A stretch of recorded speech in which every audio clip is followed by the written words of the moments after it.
MIDI 2.0 is here. What does that mean for us? Let's get into it.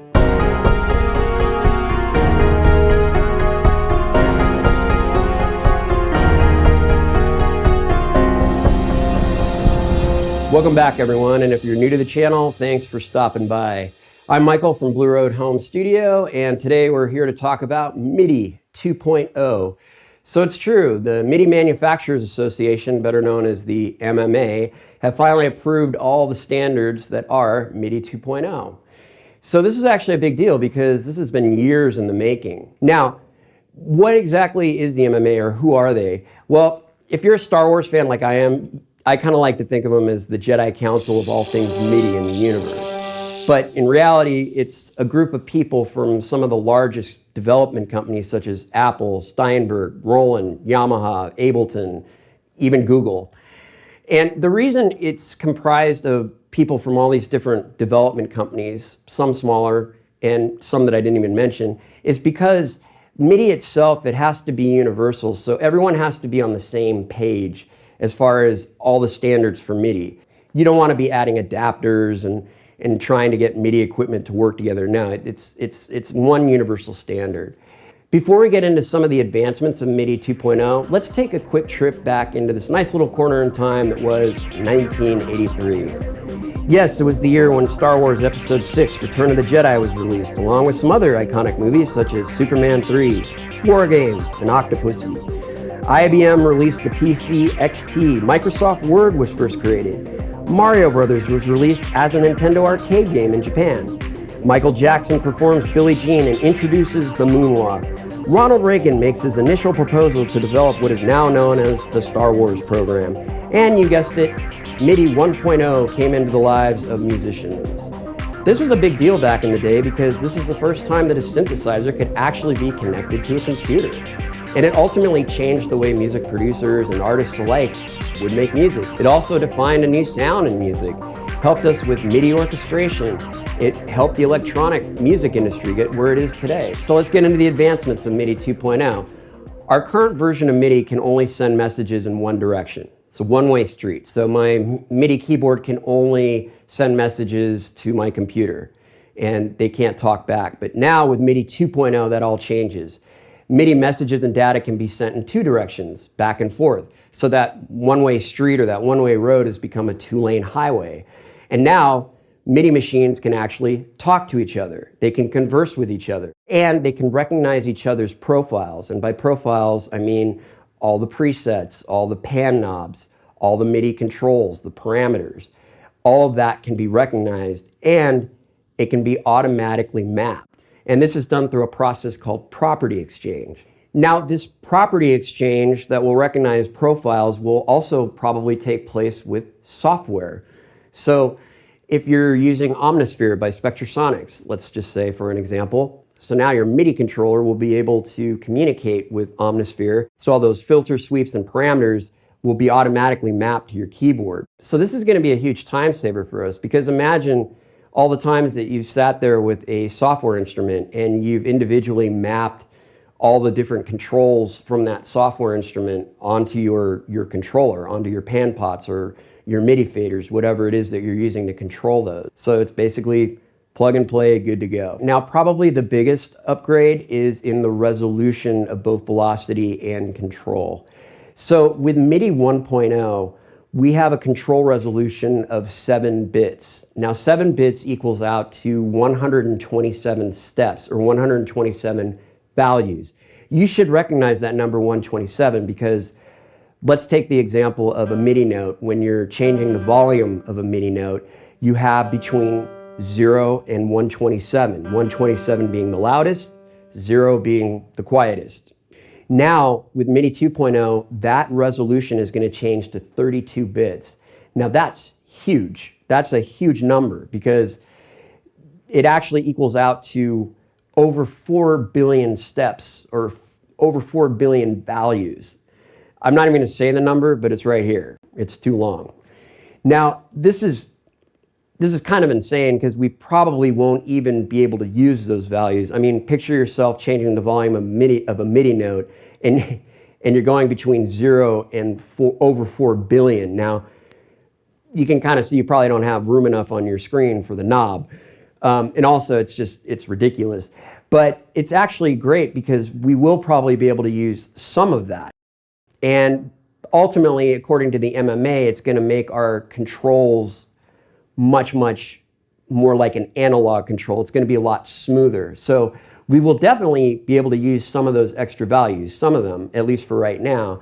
And you're probably going to get just smoother transitions. You'll have a finer tuning, if you will, of all your MIDI parameters. And then also the velocity of note on, note off is changing to 16-bit. So it's upgrading to 16-bit.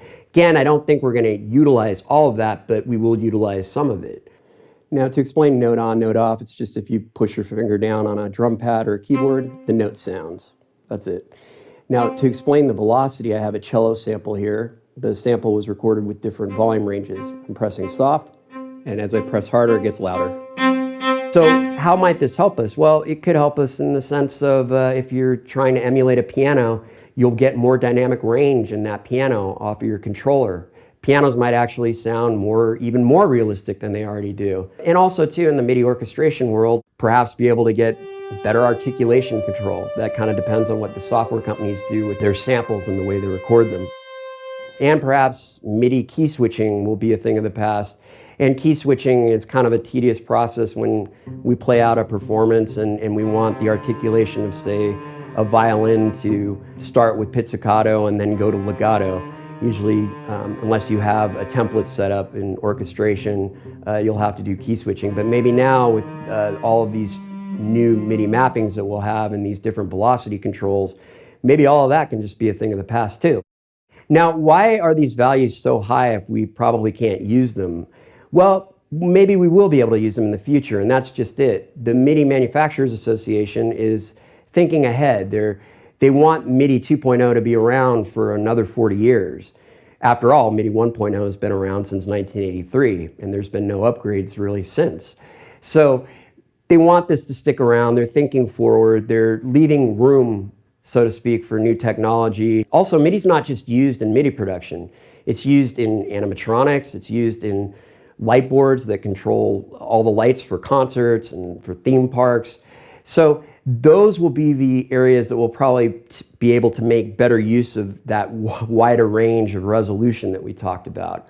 Now, this leads me to the next advancement of MIDI 2.0, and that is that MIDI 2.0 is backwards compatible with MIDI 1.0.